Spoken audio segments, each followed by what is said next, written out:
when feelings matter the most. This is also somewhere in the brain, or like that anyway. Spiritual guidance too, but at the same time, it's also the brain. When there is a desired state, in this case, rock hard potency, and the man thinks, wow, it would be great if this were the case, and someone, let's say this Joe Smith, comes to mind, and he thinks, well, he has it, and feels envy. Then immediately a negative feeling, which is envy, anger, rage, resentment, is attached to this pleasant, desired feeling. So the starting point is envy. It doesn't mean that this is one of the main sins. And the beautiful, desired wind has already been tainted. It's no longer beautiful. The subconscious is a part of our functioning that cannot select. So it accepts everything. I often say, using a harsh word, that it's mute. So it cannot decide whether this is actually a good thing. No, it just feels that damn. Every time I think about an erection, I get angry. I get envious, like damn Jenny. How well endowed he is. And it doesn't feel like, wow, this is a fantastic, pleasant, desired state that I also want to reach and that I love. What we reject, what we have negative feelings about, will not come into our lives. Manifest. Well, how?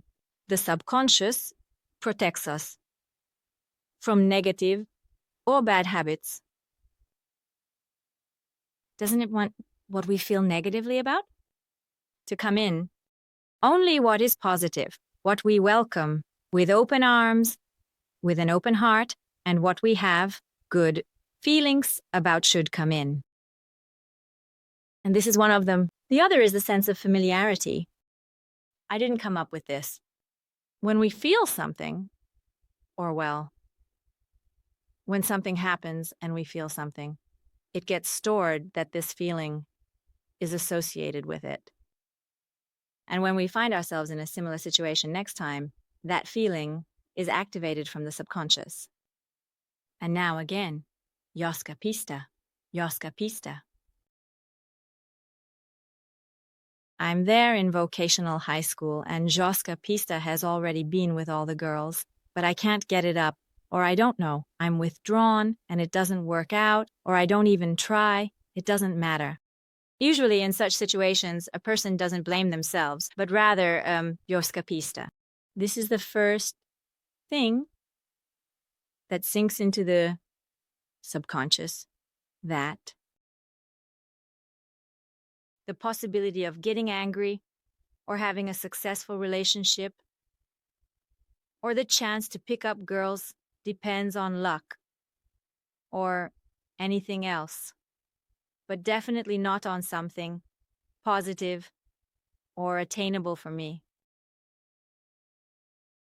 But how rude he is, and why do people at such times degrade those who succeed in something? They look for the flaw in it. Oh, he must be successful. He must be effective. Even with girls, because what do I know? Because I don't even know what kind of example he was suddenly. Well, help me out. Give an example. Why does a teenage boy think that another boy is more successful than him? Yes, because he doesn't think as much. He's much more macho, and according to some ideas. And yes, he's actually rude. And girls like that. He's in this I don't care mode, roughly. This. Very good. These were negative labels, but there was nothing positive. You didn't say anything like that, and that's why I asked you to say it. Because this way we can confront the viewers with the fact that you didn't say anything like, because he knows how to treat girls. Because he's nice to girls, or polite, or because he helps the girls, because he behaves in a manly way, because he knows what to talk about with the girls, and he doesn't bore them to death with details about Formula One, because he's patient, because he waits until a girl says yes, because he takes the effort, the time, the energy, and walks the girl home from school. All things that require effort, extras, and positives, and at such times, it doesn't occur to them that the person has achieved something, and that's why he succeeds.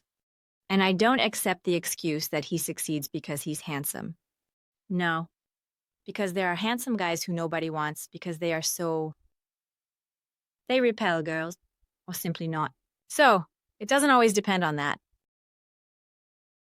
Okay, so what kind of excuses are these? Instead of people feeling within themselves, what is the deficiency in me that the so-called perfect person has?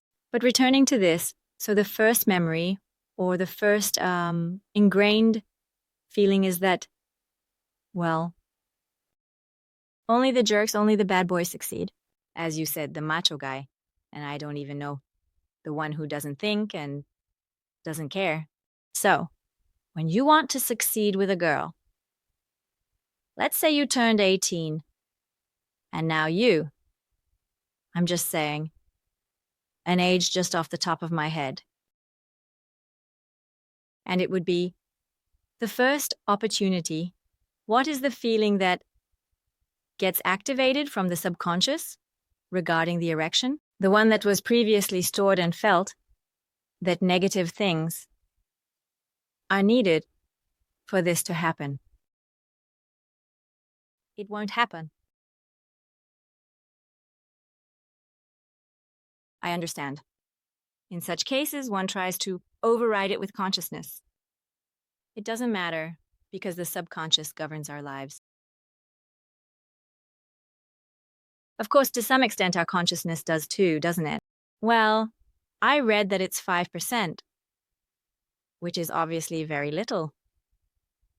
But then I don't know who calculated this percentage. Obviously, these percentages might have been miscalculated.